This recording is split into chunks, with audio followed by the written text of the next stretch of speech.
it's fun looking back, but it's a little painful when we look back, especially with, like, how this rebuild has been going, and, yeah, I'm talking about Jeremy Grant. Pistons should have kept him.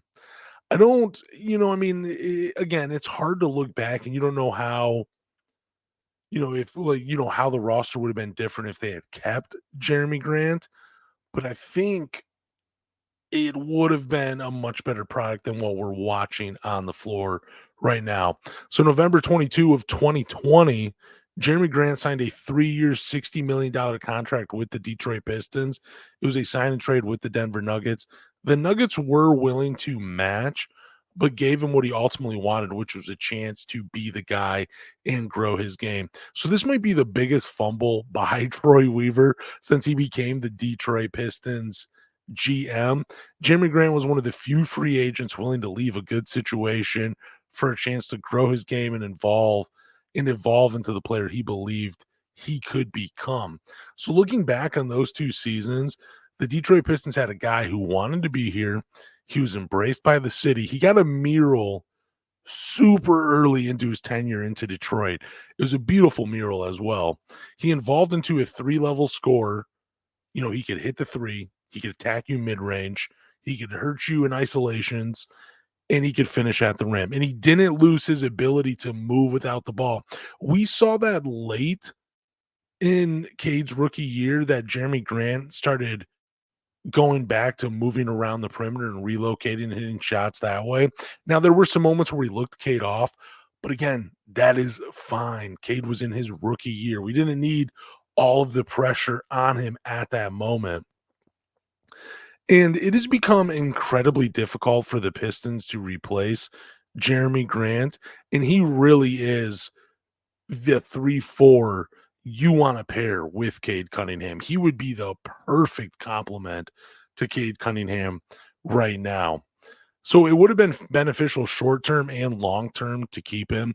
Short term, the Pistons had a guy who could be a leader on offense while Cade figured the NBA out. And eventually, Jeremy Grant would have passed the torch over to Cade, which would have led Jeremy Grant to becoming a secondary option. And as a secondary option, like a guy that could hit shots from all over the floor, someone that you could count in the fourth quarter, but he also would have never lost that defensive ability that he still displays to this day, that versatility.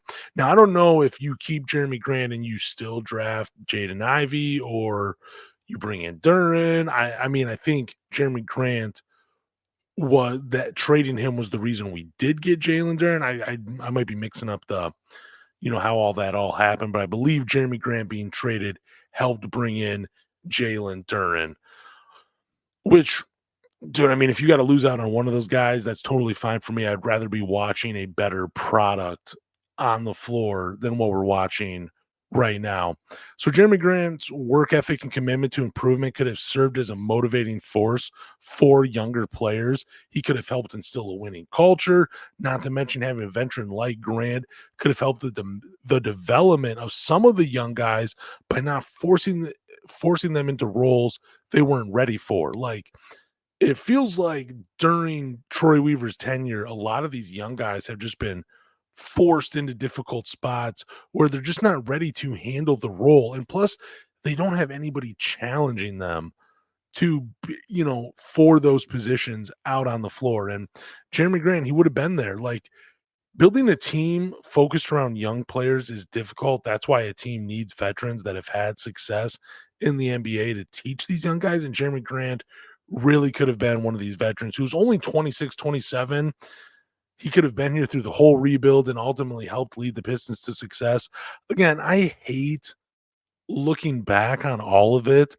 But the other day, like when we were on vacation, I was catching some of the Pistons game and they were just getting blown out. It looked miserable. I can't believe I had actually turned on the game. And it made me think like, dude, I wish we didn't have this many young players on the team. Like it's incredibly frustrating to watch what they're doing. And again, it's no offense to any of these players, but I go back to thinking about Jeremy Grant and his 20 points per game and his 43 points that he had against the Chicago Bulls.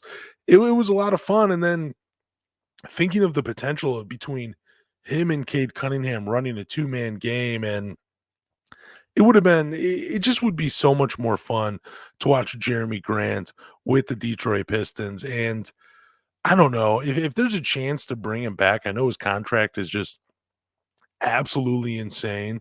Right now, I believe it's 5 years, 162 million, and I think he's gonna get paid around 36 million in his final year of that contract, which is a player option, and he'll be 33 years old. But I just feel like his game, when it's not, you know, it doesn't really depend on how athletic he is. Like, he does definitely has some skill to his game. He would have been the perfect player just to grow alongside Cade Cunningham. It would have given the Pistons a foundation. You would have been able to bring along these young guys much more slowly.